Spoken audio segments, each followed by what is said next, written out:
All right, let's go on and we'll get started here. Housekeeping note, I'll be out next week, and I'll be speaking again on this subject for 2 more weeks, so we'll end the class right before the hall gathering. So the class on Ruth will be wrapping up here in a couple weeks or so just to keep that in mind. And we're exploring the end of Ruth chapter 3, verse 9, where Ruth has hidden herself, and we'll talk about that more, near the threshing floor, and asked Boaz to put his skirt over her, garment over her. And basically what she's doing is proposing a Levirate marriage to Boaz. And this is a thing that we've talked about to an extent, but I do want to venture a little bit here into the New Testament in the result of the Levirate marriage, because I think it's quite interesting. And what we have on the board here, now this is kind of a summary, it's not directly from the Bible, but it's a summary quote of what we read here in the various references about the Sadducees coming to Jesus, deciding that they were going to give him a trick question that he couldn't answer, and that he would never be able to figure out. So if we were to read it, we can have someone read that just for context here. The Sadducees denied there was a resurrection. Moses wrote about laws of marriage when death occurs to a husband. The Sadducees posed a difficult situation and question to Jesus. What if there were 7 brothers and the first took a wife and died without children? In like manner, the 6 left no children and died, and last of all, the woman died also. Okay, so what Jesus being presented is, we've got this Levirate marriage, and you're talking about a kingdom. And by the way, we don't believe in a resurrection, but for the purpose of this question, let's just say there is one. That's kind of what the Sadducees are getting at. Suppose that's actually true. We're going to play along with you, okay? So if this were the case, that there were a total of 7 brothers who took the same woman and didn't have any children, and the Levirate law kept going down, down, down, down, and eventually they all die. Well, they say, well, you've got yourself in a bit of a predicament, because when you raise all these people up, as you claim, whose wife is it? Now, this is actually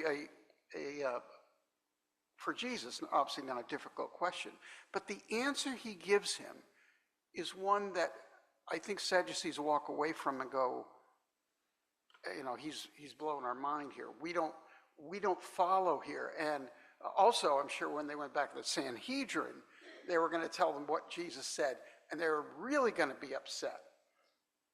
What are some of the things here? What are the things that, and I'll mention them, but we can have a discussion on this.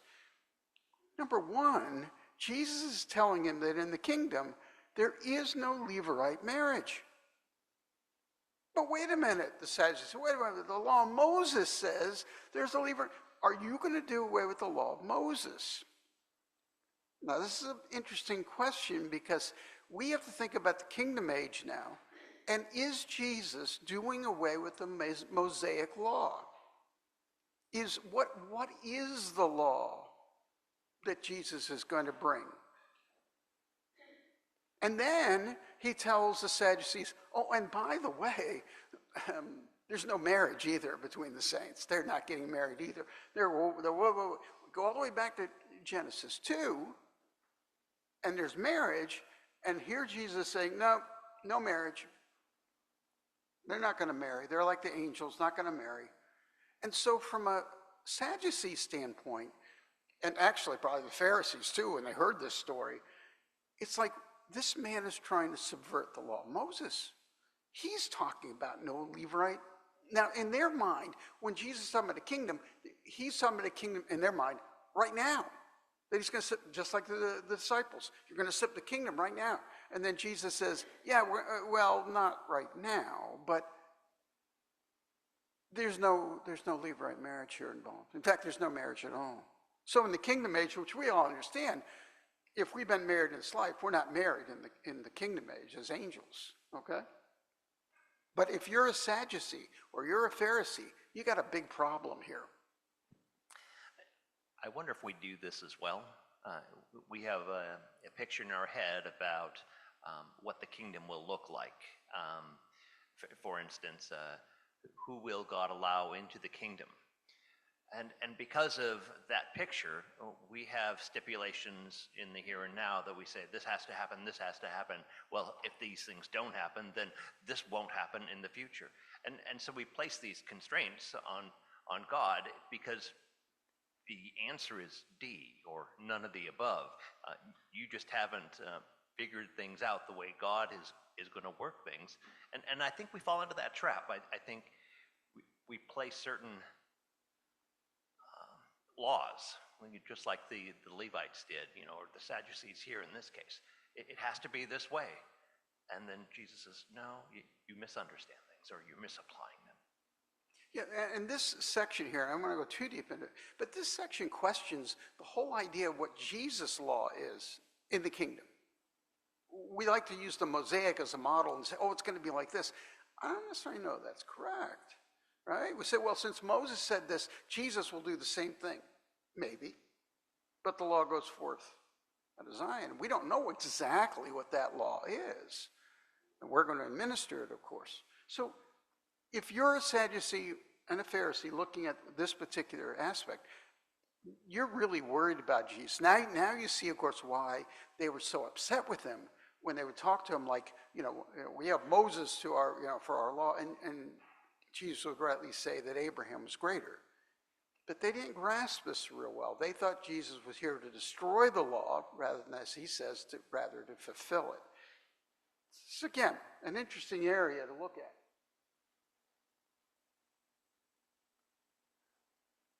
So there's the answer that he gave them. We'll read that. We just kind of talked about it, but why don't we just read that one there in Luke 20.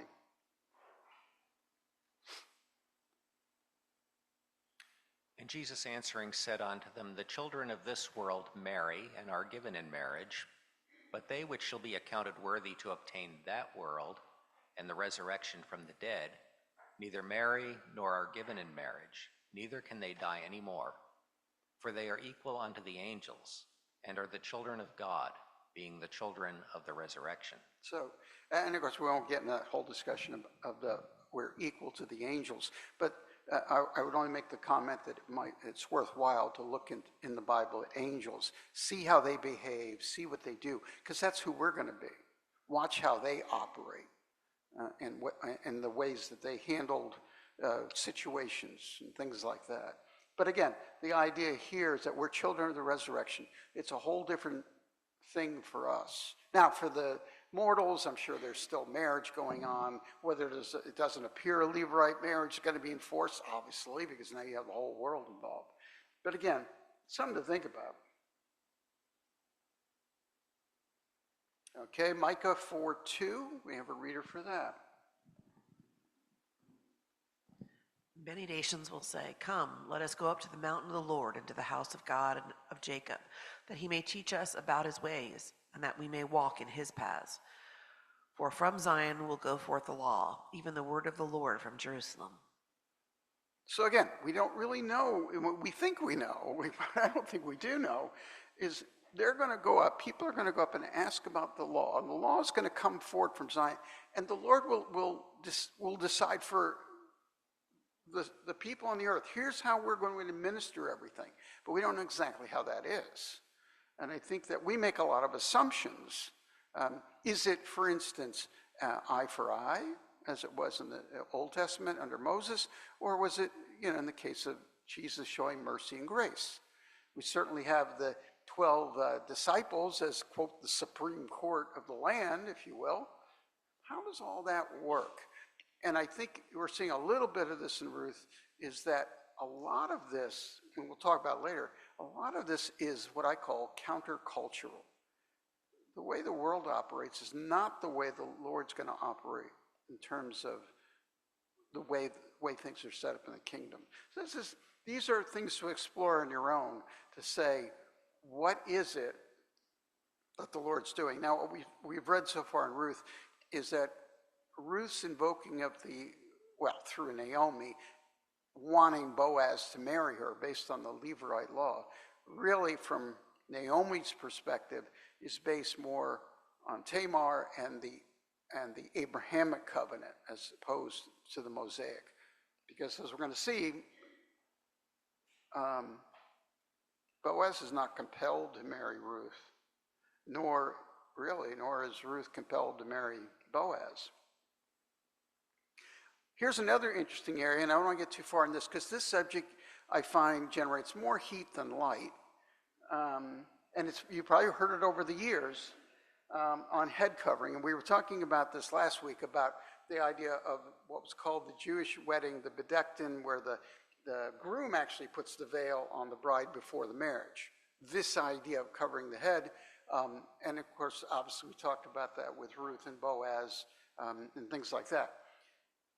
This is an interesting area, though, of study. I put some things on there for questions, and again, there's a lot of questions here as to what Paul's talking about in 1 Corinthians 1 through 15. By the way, we read 1 Corinthians 11, starting where? In verse 23. We talk about the table of the Lord. But the first 15 verses of 1 Corinthians, in fact, I don't even have 11 there. 1 Corinthians 11, okay? We don't talk about that so much. But anyway, Paul's talking about that there are traditions of the law that he wants the ecclesia to keep. You can look, in fact, we can turn to 1 Corinthians 11, and you can just follow along with these kind of verses. He's talking about ordinances, which really means oral traditions of the law. And again, you go back to the Old Testament. And he says, I'm giving it to you, ecclesias, to follow this. Point of reference. 1 Corinthians appears to be written not just to the Corinthian ecclesia, but the letter was given to all ecclesias. So when we get to some of what I call the messy parts of what the Corinthian ecclesia is doing, all the other ecclesias are privy to that. And they say, oh, that's what's going on in that meeting? And then Paul's like, no, you're not getting off either. There's things going on in your meeting too. But he's trying to give example to the ecclesias of how to obey. Now in verse 5, he talks about the covering of the head of a woman. And this is where you get into some question about the covering. Questions in the first 15 verses are, does this covering of the head, the veil, if you will, of a woman, only for married people? Or is it for all women that come into the meeting?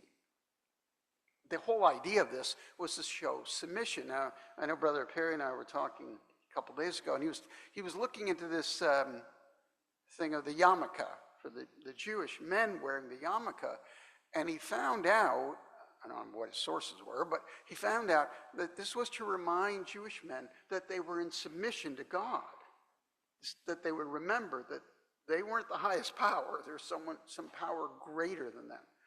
But that's all about what this covering is. And then Paul says in verse 10 that women should do this, women in the ecclesia should cover their hair because of the angels. Go look at your commentaries. Good luck on this one.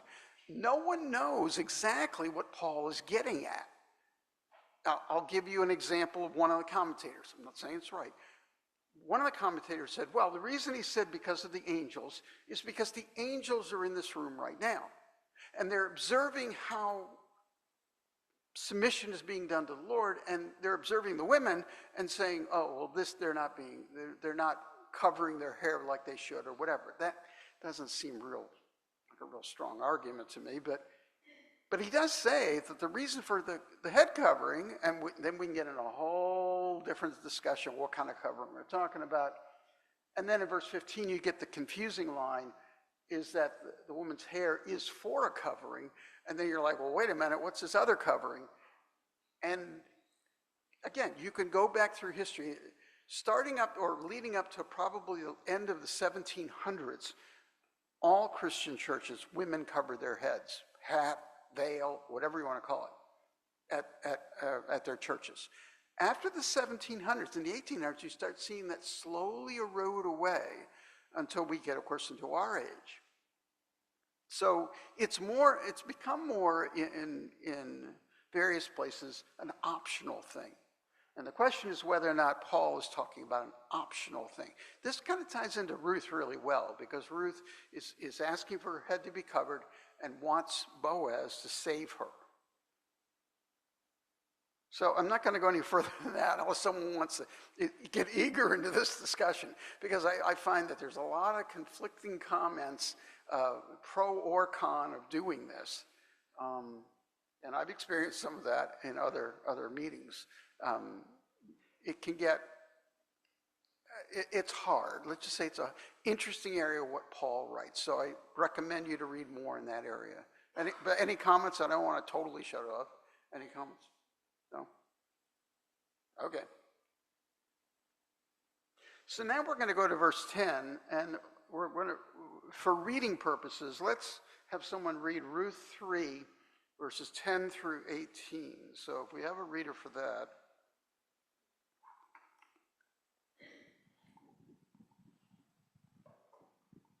Do we have a reader?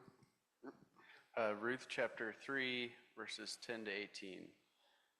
And he said, Blessed be thou of the Lord, my daughter, for thou hast shown more kindness in the latter end than at the beginning, inasmuch as thou followest not young men, wherever poor or rich. And now, my daughter, fear not. I will do to thee all that thou requirest, for all the city of my people doth know that thou art a virtuous woman. And now it is true that I am thy near kinsman, howbeit there is a kinsman nearer than I. Tarry this night, and it shall be in the morning, that if he will perform thee unto the part of the kinsman, well, let him do the kinsman's part. But if he will not do the part of the kinsman to thee, then will I do the part of a kinsman to thee, as the Lord liveth. Lie down until the morning. And she lay at his feet until the morning, and she arose up before one could know another. And he said, Let it not be known that a woman came into the floor. Also he said, Bring the veil that thou hast upon thee, and hold it. And when she held it, he measured 6 measures of barley, and laid it on her, and she went into the city. And when she came to her mother-in-law, she said, Who art thou, my daughter? And she told her all that the man had done to her. And she said, These 6 measures of barley gave he me, for he said to me, Go not empty into thy mother-in-law. Then said she, Sit still, my daughter, until thou know how the matter will fall, for the man will not be in the rest until he have finished the thing this day. Okay, so this is a very private conversation, if you will, between Ruth and Boaz. And Ruth is wondering what Boaz's response to all this be. So we pick it up there where he calls Ruth daughter. And the question is why he calls her a daughter. I'll throw out one idea. If there's others, let's certainly open it up. I suggest this is what we talked about way long time ago, that Boaz is much older than Ruth. And he calls her daughter to emphasize this point of an age gap here. And we don't know whether or not Boaz was surprised by this. Well, he seemed surprised. Obviously, there was a woman there on the threshing floor at night. But whether he was surprised by all this. But he says, daughter. He calls her a daughter.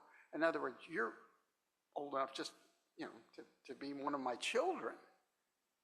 And as we speculated, strictly speculation, she's probably in her mid-20s and he's probably close to 50, somewhere in the 45, 50, somewhere in that range. And so he seems to be saying to her, hey, there is that difference here. Are you concerned about that? Not that Ruth is. And of course, remember, Naomi is in the background here. Naomi is the one that's kind of moving this process along, if you will.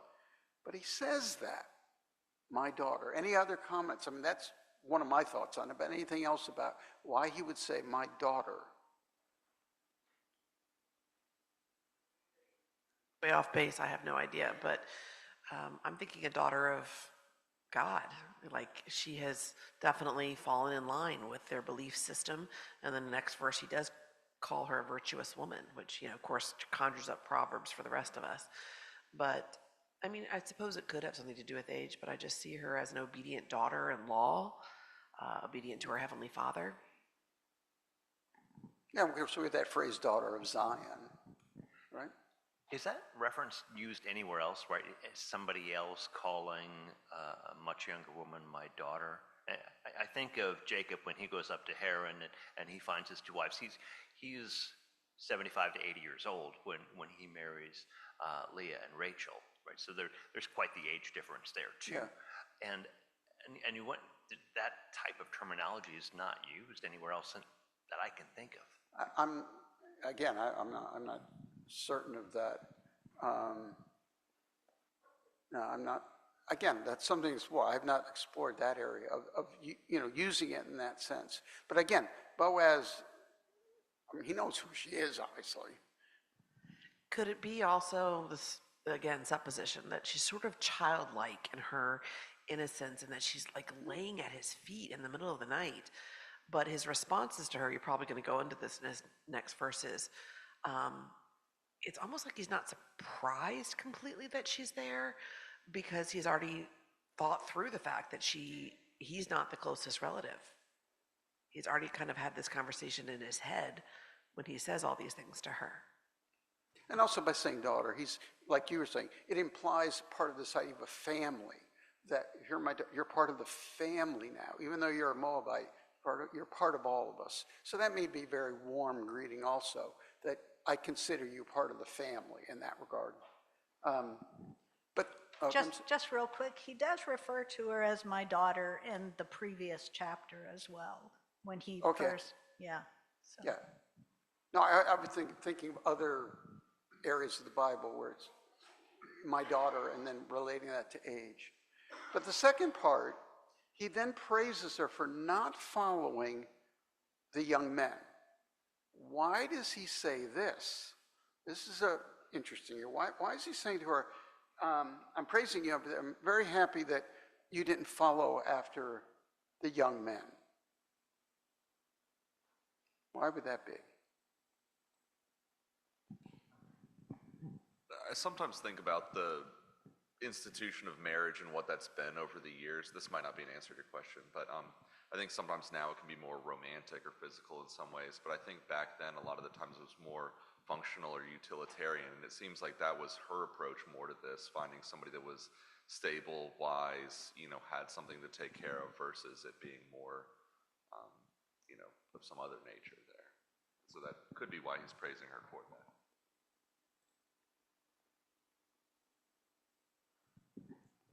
I also think it shows the relationship between her and Naomi. She's following her guidance in all things. She's not going after her own thoughts and her own desires, but I think even the relationship of daughter all the way through is her relationship with Naomi, and he's calling attention to the fact that she is, in every respect, a daughter to Naomi, and she's following Naomi's faith and guidance over everything else. Just a really quick AI search. The daughters of Israel, obviously, in Zephaniah and Zechariah, but the daughters of Zelophehad in Numbers, he calls them my daughters because they're known for their courage and their stand for justice and doing the right thing.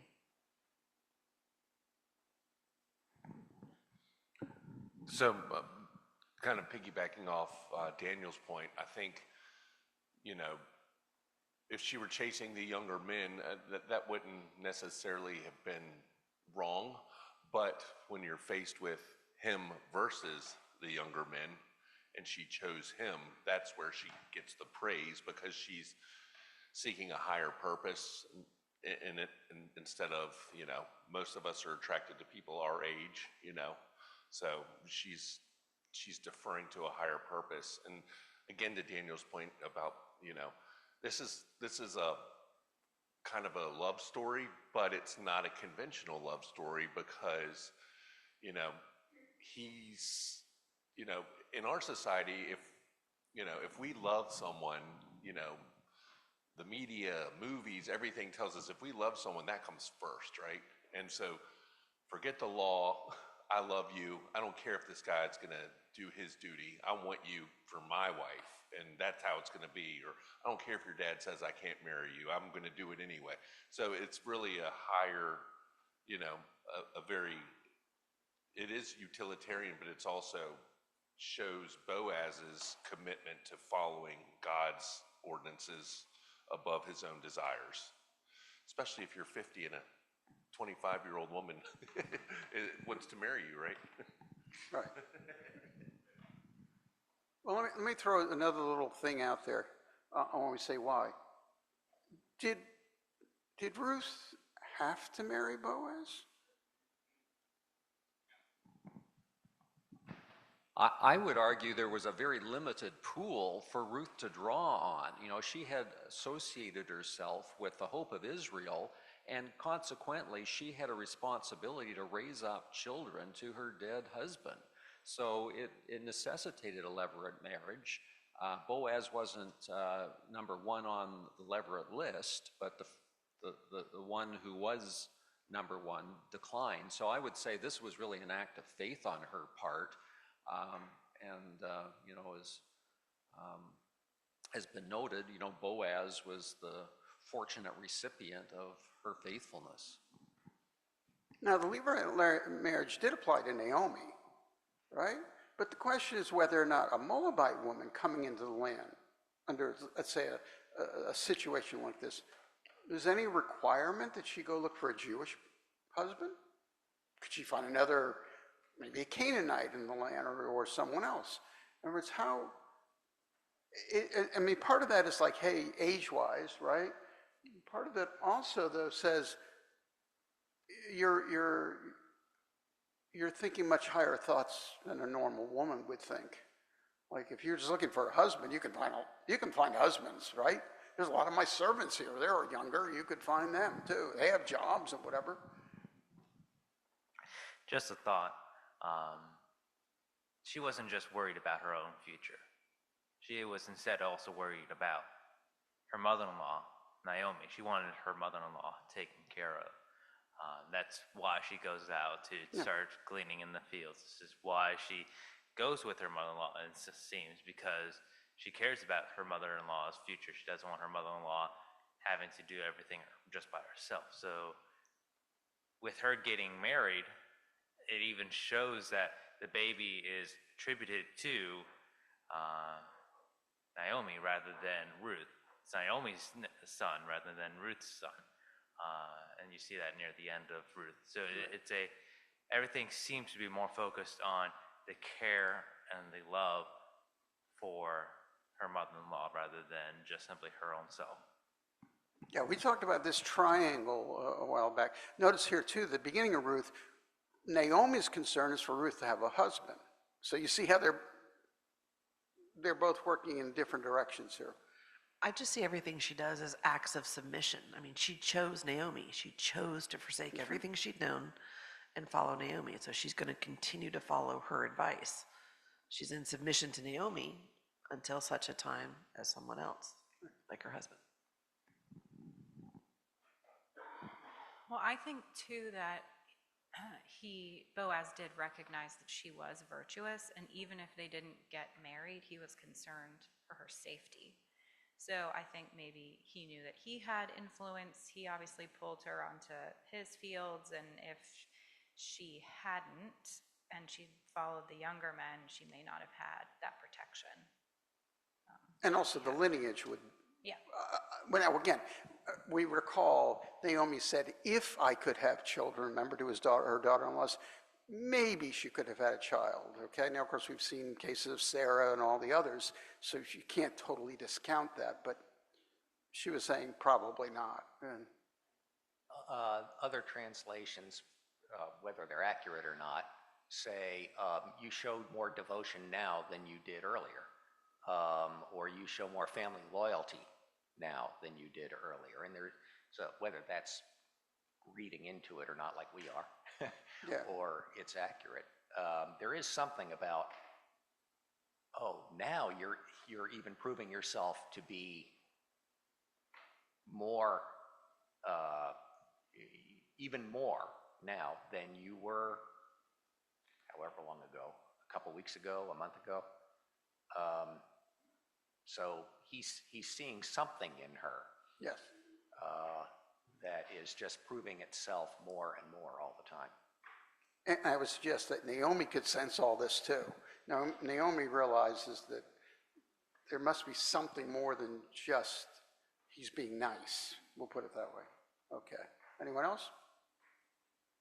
Okay, so let's go on now. He's going to say that he's going to fulfill the law that she's talking about through what Naomi has said. And he tells her that she's a virtuous woman.